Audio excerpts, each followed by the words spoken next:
कर गईलू। तोहे पीछे घूमे लागल सारा ई जमाना, रूपवा के तोरे आगे फीका लागे हाना। लाल चुनरिया कजरारी अखिया देखते दिलवा मचल जाला। गली गली में तोरे चर्चा नाम सुनते मन बहकल जाला।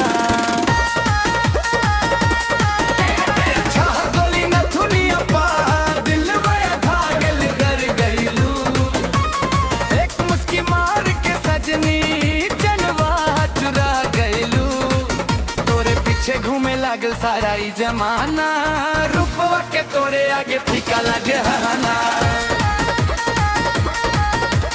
लाल चुनरिया कजरारी अखिया देखते दिलवा मचल जाला।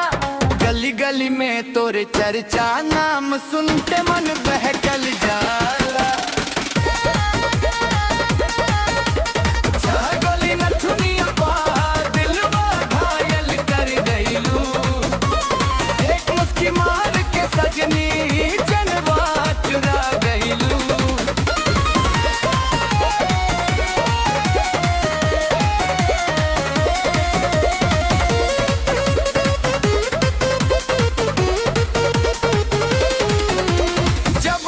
निकले बाजार सज धज के,